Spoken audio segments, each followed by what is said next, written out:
अचानक से भारतीय जनता पार्टी के केंद्रीय नेतृत्व विशेष फोकस बिहार पर रखले बा। भारतीय जनता पार्टी ये बात के समझ गई बा कि अब के बिहार में जो चुनाव बा बेटी के बरियात से कम नहीं। सारा रणनीति, सारा योजना और एक एक चीज जुगाड़ करके ये बियाह के सफल बनावे के बड़ुए।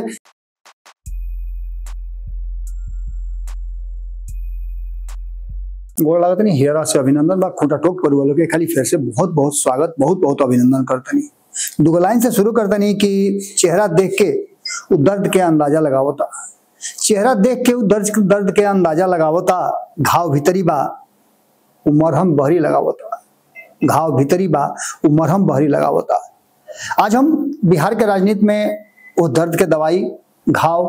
और मरहम सबके चर्चा करब, लेकिन ओकरा पहले रुआ से चर्चा कर तनी कि 20 साल से जब नीतीश कुमार सत्ता में बाड़न तो 5 साल उनकर और इच्छा बा कि वो बिहार के गद्दी पर रहस। ये बात के लेकर के निशांत भी बड़ा स्पष्ट ढंग से कह दिले बाड़े कि पिताजी 5 साल तक और बिहार के गद्दी चलावल चाहता है और 5 साल में जो बिहार के विकास बाकी बा ओकरा के पूरा कर चाहता है। खैर ये आई कहानी अभी सिर्फ स्क्रिप्टेड बा, एकरा के अभी फिल्मांकन भी नहीं कइल और आगे के कहानी का हुई एकरा पर भारतीय जनता पार्टी अपन काम शुरू कर दिले बा। लेकिन एकरा साथ साथ अचानक से भारतीय जनता पार्टी के केंद्रीय नेतृत्व विशेष फोकस बिहार पर रखले बा। रुआ समझ सकता नहीं कि केहू के बेटी के बियाह होके तो 10 जगह से सामान जुटा के एक जगह करे के पड़ला, लेकिन रुआ खाली बरियाती जाए के होके या फिर बरियात के स्वागत करे खातिर होके तो विशेष कुछ करे के जरूरत नहीं है। भारतीय जनता पार्टी ये बात के समझ गई बा कि अब के बिहार में जो चुनाव बा बेटी के बरियात से कम नहीं है। एकरा खातिर सारा व्यवस्था करके, सारा रणनीति, सारा योजना और एक एक चीज जुगाड़ करके ये बियाह के सफल बनावे के बड़ुए, जौना से कि परमानेंट बिहार पर होकर कब्जा हो सके। एकरा के लेकर के रुआ लोग से काल सवेरे हम खबर कैले रही। सबसे पहले रुआ लोग बतौले रही कि भारतीय जनता पार्टी के साथ अब आरएसएस के भी बहुत बड़ा बैठक और दोनों के रणनीति एक साथ जोड़ करके जो बेहतर विकल्प हुई ओकरा पर काम करे के मंसूबा बन गई बा। यह मंत्रणा के साथ साथ दिल्ली से होते हुए बिहार तक ही पहुंचल। दिल्ली में जैसन के वालों के ये भी बतौले नहीं काल हम कि मोहन भागवत और प्रधानमंत्री नरेंद्र मोदी के साथ बातचीत भइल और बातचीत के आधार पर जे कुछ भी निकल के आयल वही राताराती धावा धाई पर बीएल संतोष के भेजल गई बिहार। और बीएल संतोष के बिहार अइला के बाद अभी कहानी नया तरीका से शुरू हो गई। 3 दिवसीय दौरा बड़ा और 3 दिन उनका बिहार के मंथन करे के बाद जो लगातार नीतीश कुमार के पार्टी की तरफ से अलग अलग तरह के डिमांड आ रहा बा, जबकि नीतीश कुमार और अमित शाह के बीच में जो बातचीत भइल वो बातचीत के आधार पर एक बात कहल जा रहा बा कि नीतीश कुमार और अमित शाह दोनों ही तय कर ले वाले। अमित शाह के नीतीश कुमार अपन डिमांड बता दिले बड़े और अमित शाह वो कागज के लेकर के दिल्ली रवाना हो गए। जबकि पता हुई कि बहुत लंबा लोग के बैठक ना भइल, बहुत शॉर्ट बैठक भइल, बहुत थोड़ा समय खातिर बैठक भइल और ओकरा के लेकर के चर्चा बहुत लंबा चौड़ा ना भइल। लेकिन नीतीश कुमार तब से बड़ा संतुष्ट नजर आता है और ये बात भी समझ में आ गई बा कि भारतीय जनता पार्टी के बाद कई तरह के बात कर से बीच में कई हली सम्राट चौधरी, दिलीप जायसवाल दिल्ली यात्रा कैले और दिल्ली यात्रा से आकर के नीतीश कुमार के नेतृत्व में चुनाव लड़े के बात कहत रहे। एक सीधा मतलब है कि भारतीय जनता पार्टी सामने से कोनो ऐसा काम नहीं के कल चाहत जोना से नीतीश नाराज होकर। लेकिन नीतीश कुमार भी कम खिलाड़ थोड़े हवे। नीतीश कुमार भी बिहार के राजनीति के नस से नस से वाकिफ बा। उनका के अस्वस्थ कहल जाता, तबियत खराब कहल जाता, लेकिन एक भी दिन वो बता दी जोना दिन घर में बैठ करके आराम करत होकर। ये बात के बड़ा अफसोस हो रहा बा और खास करके जब बात के निशांत आकर के बहरी कहे लगे कि पिताजी ठीक बाड़े, सब कुछ कर सकेले, हर तरह से स्वस्थ बाड़े, तो ये बात पर लोग के भरोसा ना होकर। और नीतीश कुमार जब कभी कभी कोनो एक्ट कर देवेले ओकरा के लेकर के लोग उनका के भले ही चर्चा करे, उनका बारे में बहुत कुछ अपन मंतव्य बना ले, लेकिन वास्तविकता ये बा कि नीतीश कुमार के रुआ एक दिन भी बैठल ना देख सकिले, कभी हेलीकॉप्टर से या कभी कार से या कभी पैदले, या तो कहीं ना जाई हैं तो अपना सहयोगी लोग के घरे जरूर पहुंच जाता रहे। एक मतलब बा कि एक्शन में नीतीश कुमार बाड़े, सोच समझे के शक्ति भी उनकर बा और मन से जब भाषण देता रहे तो बात भी जो लिखल रहता है पढ़े में कोनो दिक्कत उनका नहीं खे, ना कोनो तरह के वो एक्ट करता रहे तो ना से हंसी पात्र बनस। हालांकि एक बात तो निश्चित रूप से बा कि नीतीश कुमार जो तरीका से अपन बात रखेले वो बात कुछ अलग होला। इस सारा बात के लेकर के अब जबकि वर्तमान परिस्थिति बलबा और भारतीय जनता पार्टी एग्रेसिव राजनीति करे खातिर तैयारी भीतर भीतर कर ले बा, तो जैसन स्थिति बनल बा ओकरा हिसाब से काल हम रुआ से बताऊनी कि विजय निकेतन जौन आरएसएस के पटना में कार्यालय बा, उस कार्यालय में वरिष्ठ नेता जौन बा भारतीय जनता पार्टी के और संघ से जुड़ल जो नेता बा, संघ से जुड़ल जो संघ के संचालक लोग बा, संघ के कार्यकर्ता बा, वो सब लोग के साथ जो मुख्य लोग बा वो लोग के साथ एक बैठक भइल और दोनों के रणनीति, दोनों के जो आइडियोलॉजी बा ओकरा के एक जगह ले आकर के बिहार के राजनीति में बिहार के रणनीति कैसे बने और आने वाला 2025 के चुनाव में बेहतर से बेहतर परिणाम कैसन आवे, ये बात के लेकर के मंथन हो रहा बा। लेकिन बात एक से आगे बढ़ गई बा। इस मीटिंग के बाद अब एक मीटिंग भाजपा कार्यालय में हुई। आरएसएस कार्यालय की मीटिंग के बाद भाजपा कार्यालय में होने वाला मीटिंग बहुत गंभीर और सारा विषय पर समीक्षा के बाद अंतिम फैसला वाला मीटिंग हुई, जौना के लेकर के कार्यकर्ता से लेकर के जे भी वरिष्ठ नेता बा बिहार से जुड़ल भारतीय जनता पार्टी के या फिर आरएसएस के, वो लोग के बीच में बैठ के मंत्रणा हुई कि हमने के दोनों आदमी यानी दोनों आरएसएस और भाजपा के शीर्ष नेतृत्व के लोग ये फैसला कैले बा, केंद्रीय नेतृत्व के द्वारा निर्देश ऐसा बा और एकरा हिसाब से अब आगे के रणनीति का बनावल जाओ, एकरा में विचार भी लिया जाए और बतावल भी जाए कि हमने के ये फैसला कैले बन जाए, एकरा पर सहमति होके चाहिए और एकरा हिसाब से काम करे के चाहिए। कल यो बात वालों से बतौले रही कि मीटिंग के खत्म होते बीएल संतोष सीधे जैसे दिल्ली रवाना हुई है और बिहार के पूरा जो मंथन और मंत्रणा भइल, ये पूरा मंथन और मंत्रणा के लेकर के दिल्ली के केंद्रीय नेतृत्व के पास जाकर के और या रिपोर्ट पेश करी है, ओकरा आधार पर रणनीति बनी और वही रणनीति पर काम भारतीय जनता पार्टी आगे अब 6 महीना बाचल चुनाव खातिर शुरू कर दी। ए बीच में दिलीप जायसवाल के रोल भी तय हो गई बा कि दिलीप जायसवाल पटना में ना बैठी हैं बल्कि पूरे बिहार में पंचायत स्तर से लेकर के आगे जाकर के अपन बात रखी हैं और संगठन के बूथ के मजबूत करे खातिर जौन भी काम हुई, जैसे भी कार्यकर्ता के भीतर जौन आग सुलगावे के बुढ़ो धड़कावे के बाद ओकरा के लेके करेंगे। लेकिन ओकरो से बड़का मास्टर स्ट्रोक नरेंद्र मोदी मार दिले वाले, ओकर चर्चा हम लोग से करब, कारण कि वो मास्टर स्ट्रोक के बाद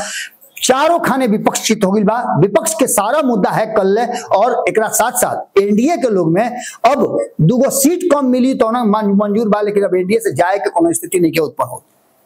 कारण कि समझ में आ गई बा कि भारतीय जनता पार्टी के रणनीति जो बना रहा बा वो फुल प्रूफ प्लान बा, लेकिन एक विरोध भी शुरू हो गई बा। एक तरफ राष्ट्रवाद, एक तरफ हर कोई वर्तमान जो परिस्थिति बा परिस्थिति में देश के एकता अखंडता के एक अक्षुण्ण रखे की कोशिश करो, देश पर कोनो भी तरह के हमला होके ओकरा साथ पूरा देश खड़ा होके और हमार सरकार जो बा वो सरकार के फुल समर्थन देवे, ये सारा बात चल रहा बा। एकरा के लेकर के जो वर्तमान परिस्थिति बनल बा उस सारा के समीक्षा हो रहा बा। एकरा साथ साथ जो सबसे बड़ा समीक्षा बा जना के लेकर के 3 दिन तक मंथन करके उपेंद्र कुशवाहा आइडेंटिफाई के लिए कि शाहाबाद और मगध के क्षेत्र में भारतीय जनता पार्टी और एनडीए के घटक दल बड़ी कमजोर भइले और सीट हारे के पड़ल, सबके सीट हारल। एगो चिराग पासवान के छोड़ दी तो जीतन राम मांझी भी हरले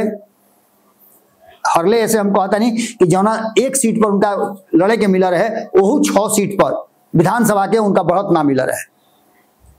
चुनाव जीत जाना अलग बात बढ़ुए, एकरा अलावे उपेंद्र कुशवाहा एकमात्र सीट मिला रहे, चुनाव हार गई। भारतीय जनता पार्टी चुनाव हारल और जदयू भी चुनाव हारल। ये पूरा जो कहानी लिखल गई, ये कहानी में 6 गो जो लोकसभा के सीट रहे ओकरा में 6 गो सीट अगर जोड़ ली, एक लोकसभा में 6 सीट तो 36 गो सीट होता है, यानी 36 से लेकर के 40 सीट के प्रभावित करने वाला लोकसभा वाला। ये हार कहीं ना कहीं पूरी तरह से एनडीए गठबंधन के हिला के रख दिले रहे और एकरा के लेकर के मंथन भी शुरू हो गई रहे।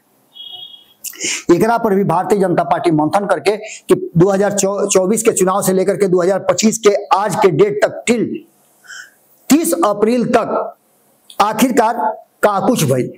कितना सुधार भइल, या हमने के कितना आगे बढ़नी या फिर लोग के अपना तरफ समझावे में कितना सफल बनी या परिस्थिति और खराब भइल बा, इस सारा चीज पर मंथन करके और भारतीय जनता पार्टी एकरो के आइडेंटिफाई कर चाहता, कारण कि विधानसभा के भी बहुत सारा सीट जन बा और इस क्षेत्र से आवेला। एक पूरा मीटिंग में संगठन पर्व के लेकर के भी व्यवस्था जो कल गई बा, संगठन पर्व चलत रहे ओकरा के लेकर के ओकर अपडेट का बा, ओकरो पर जानकारी लिया जाए। तो एनडीए में शामिल दल के साथ सामंजस्य कैसे बिठाया जाओ एकरो पर बात हुई। अभी बड़का खोल रहेंगे नहीं बाबा जौन के बतावे के बाद नरेंद्र मोदी के जो मास्टर स्ट्रोक बा ओकरा बारे में, एकरा अलावे सामंजस्य कैसे बैठा करके काम कर जाओ। नीतीश सरकार में शामिल जो भारतीय जनता पार्टी कोटा के मंत्री बारे उनका संख्या अधिक बा, वो मंत्री अपन काम कौना ढंग से कर रहा बड़े, कितना वो काम से प्रगति बा और कितना लोग संतुष्ट बा उनका मंत्रालय से, ये बात के भी पूरा रिपोर्ट मंगा करके आरएसएस और भारतीय जनता पार्टी के केंद्रीय नेतृत्व देखल चाहता। एकरा आधार पर भी अब आगे के रणनीति तय हुई कि वो मंत्री लोग के का बतावे के बा या फिर उनका के वो जगह से हटा करके केहू दूसरा के जिम्मेवारी देवे के बा। इस सारा बात के तैयारी चल रहा है। कोर ग्रुप के बैठक के पहले समीक्षा बैठक और समीक्षा बैठक पर जो मुहर लगी ओकरा के लेकर के चर्चा के बाद ओकरा के मुख्य रूप से अंतिम फैसला लिहल जाई और अंतिम फैसला लेवे के जो दिन तय कइल बा उ बा 1 तारीख के या 2 तारीख के संभवतः हुई। भारतीय जनता पार्टी के कार्यालय में काल बैठक हुई और परसों यानी कि 1 दिन बाद, जबकि 30 तारीख के,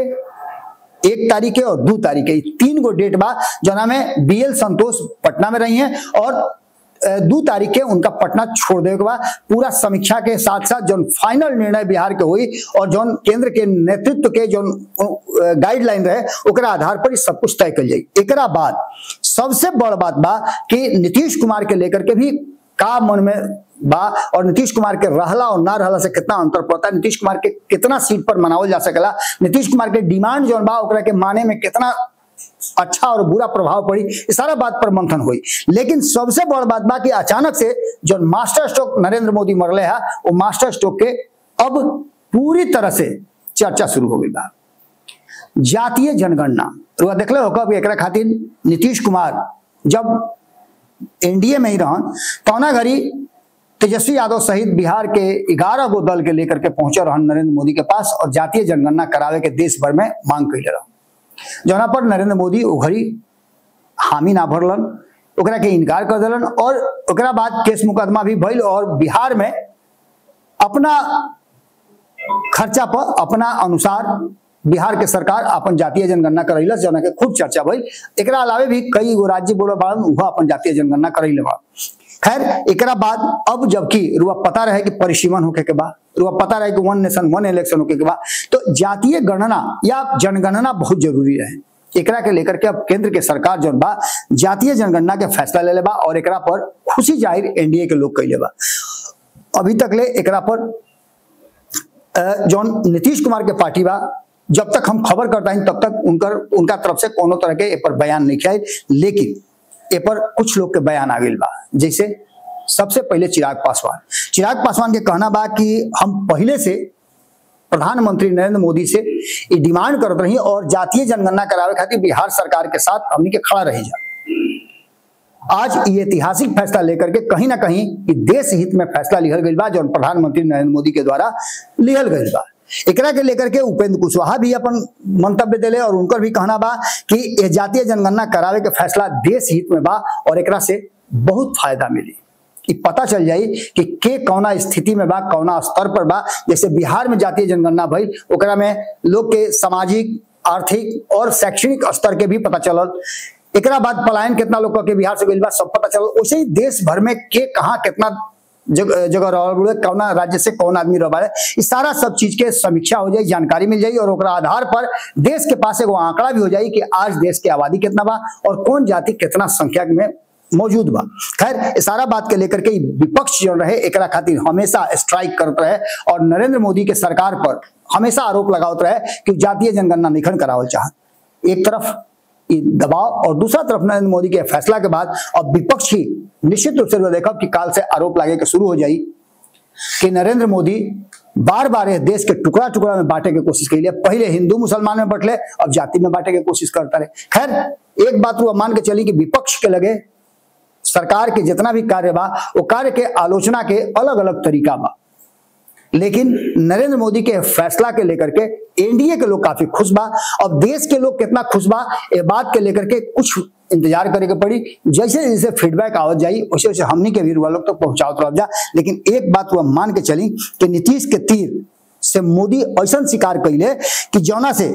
पूरा बड़ा खेल हो गई बा, बरियार खेल हो गई बा। और जातीय जनगणना एक ऐसा माने आवे वाला 2025 के चुनाव जन बढ़ुए 6 महीना बाद ओकरा में काम करी, ओकर अंदाजा वो ना लगा सकिले। पहले रहे कि अलग अलग जाति समूह के राजनीतिक दल भी बन रहन, अभी भी लगातार बन रहा बड़े, और इस सब के लेकर के सब पर एक साथ हमला नरेंद्र मोदी कैले। और जातीय जनगणना अगर केंद्र के सरकार करा रहा बुढ़े तो निश्चित रूप से एक फायदा और झटका दोनों बढ़ुए। एक तरफ जहां फायदा कितना नरेंद्र मोदी को हुई ये अभी आकलन करे के चीज हुई, लेकिन झटका विपक्ष के जरूर लागल बा। आज के खुटा टोक में सही विदा लेता नहीं गोड़ लागत।